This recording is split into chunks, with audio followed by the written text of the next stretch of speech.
Muy buenas tardes, en este video tenemos el amplificador operacional como integrador. En la pantalla mostramos su diagrama, en el cual tenemos el voltaje de entrada, su resistencia conectada a la entrada inversora de nuestro amplificador,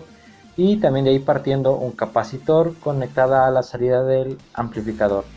Asimismo tenemos la entrada no inversora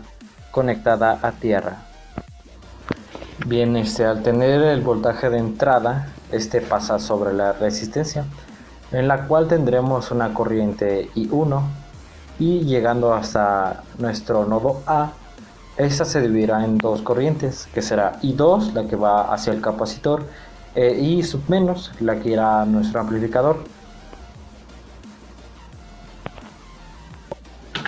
Ahora bien, por ley de corrientes de Kirchhoff, tenemos que la corriente I1 es igual a la corriente I2 más I sub menos,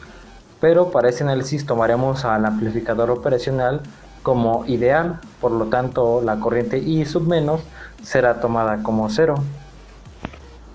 Así bien, teniendo en la ecuación que la corriente I1 es igual a la corriente I2, tenemos que la corriente I1 es igual a el voltaje en la resistencia PR sobre la resistencia, y tenemos la corriente I2 que es igual a la capacitancia por la derivada del voltaje respecto del tiempo. Asimismo, sustituyendo en la ecuación anterior, tenemos que el voltaje PR sobre la resistencia es igual a la capacitancia por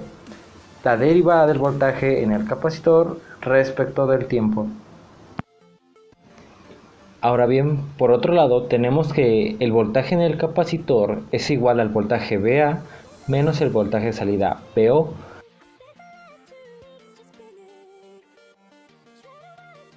El voltaje en la resistencia es igual al voltaje de entrada VI menos el voltaje VA. Ahora bien, de la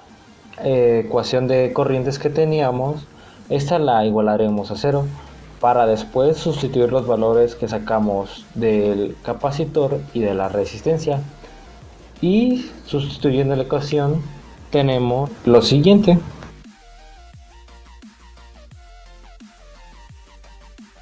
Ya teniendo nuestros valores sustituidos en la ecuación, tenemos que el voltaje VA es 0, debido a que para este análisis el voltaje VA o el nodo A hace referencia a una tierra virtual, y teniendo finalmente en la ecuación que el voltaje de entrada sobre la resistencia más la capacitancia por la derivada del voltaje de entrada respecto del tiempo es igual a 0. Ahora bien, de la ecuación que acabamos de sacar, vamos a despejar para encontrar el voltaje de salida, en el cual tenemos que el voltaje de salida es menos 1 sobre RC por la integral de 0 a t del voltaje de entrada en el tiempo respecto de t.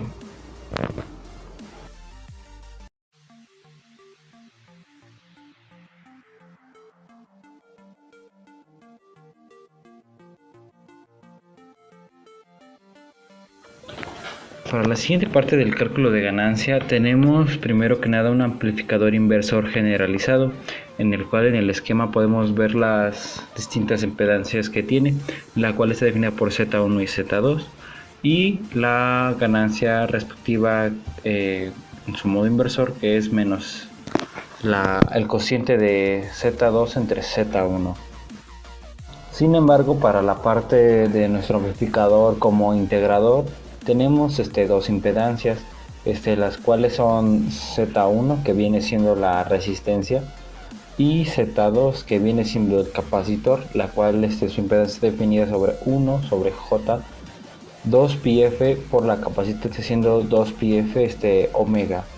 Una vez teniendo nuestras impedancias, pasamos a sustituir en nuestra ecuación de ganancia, en la cual sustituimos ambos valores, teniendo finalmente